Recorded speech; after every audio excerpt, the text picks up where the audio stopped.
गोटे गाँरे जड़े गोपालटिए थाए ना तार गोपाल।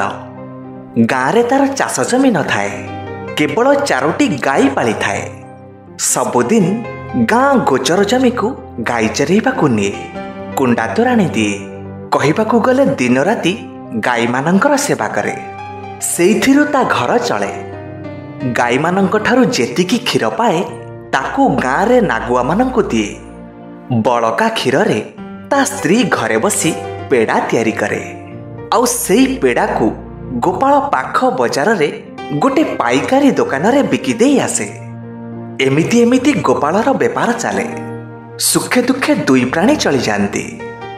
गोपाल प्रत्येक दिन दुकान रे पेड़ा देई बदल रे सेई दुकान रु घर पाई सौदा सह पुणी पेड़ा तैयारी करिबा पाई चीनी आणे। से स्वभाव रे भारी सरल आउ परिश्रमी। दिन राति से ता काम रे व्यस्त। बजार जाई पेड़ा दबा आउ बजार रु घर सौदा सह पेड़ा पाई चीनी आनिबा ए तार सबुदिनिया काम। दिनकर कथा, गोपाल दुकान रे पेड़ा देई घर को फेरिला। से दिन दुकान रे टिके भिड़ कम, तेणु बेपारी फांका बसी थाए। केजाणी काहेकि बेपारीर से दिन गोपाल उपरे संदेह हैला। से पेड़ा डबा को ओजन करी देखिला, 1 केजी पेड़ारू 100 ग्राम कम हेउछि। सांगे सांगे दुकानेटी नुआ पुरुणा सबु पेड़ा ओजन करी देखिला।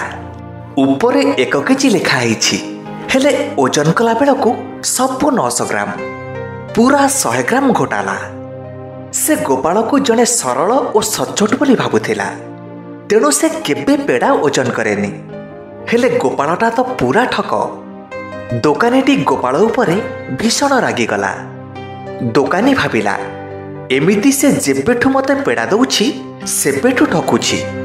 आसु से काली ठारू ता पेड़ा बिकिबा बंद, आउ ताठु पेड़ा रखिबेनी। अरे गाउली लोक तो भलो ठकुचंती। हौ आसु काली ता मजा बुझुछि, मते बेपार शिखेइबो। एमिति बेपारीटी रागतमतम हे रहिला। परदिन दीप्रहर हैला। गोपाल ता गाँरे सबु काम सारी पेड़ा धरी दुकान रे पहुंचिला। दोकानीटी सते जेमिति गोपालर बाटकु ही चाहि बसिथिला। गोपाल दुकान दुआर न माडुनु दोकानीटी गोपाल उपरे संगे संगे चढ़ीगला। तापरे गोपाल देइथिबा सबु पेड़ा को ओजन करी देखैला। आउ सेदिन जो पेड़ा आनिथिला ताकू भी ओजन करी गोपाल सामना रे देखैला। प्रकृतरे सत कथा, डबारे 1 केजी लिखा हैछि, हेले ओजन कला बेलकु 900 ग्राम। गोपाल भी एकथा विश्वास करि पारलानी। गोपाल चुप ही मुहपति ठिया ही थाए। दोकानीटी कहिला, हौ जेतिके ठकिलु ठकिलु, आजिठु आउ तो पेड़ा रखिबिनी। ठक तू मो सामनारु जा। रागरे दोकानीटी पूरा नाली पड़ी जाई थाए। सेतेबेलकु पाख दोकानी आउ किछि गराख मध्य एकथा देखुथांती। तापरे गोपाल अति सरल भावरे कहिला, बाबू आमे गरीब लोक, अति कष्टरे मु निकितिटिए घर को नेइछि, हेले एजाए बटकरा किनि पारिनी। बटकरा नथिबारु आपणक पाखरु नौथिबा किलिकिया चीनी को निकितिर गोटिए पटरे रखी मु एपटे पेड़ा ओजन करे। एथिरे मोर किछि भूल नाही। बोधे आपण मते प्रतिदिन दौथिबा चीनी केजी जगार 900 थाए। एतक शुणी सारिबा परे दोकानीटीर राग थमकी थमीगला। आउ लोकलज्जारे ता मुह तलकू होईगला। एबे दोकानी मने मने हिसाब करुथिला।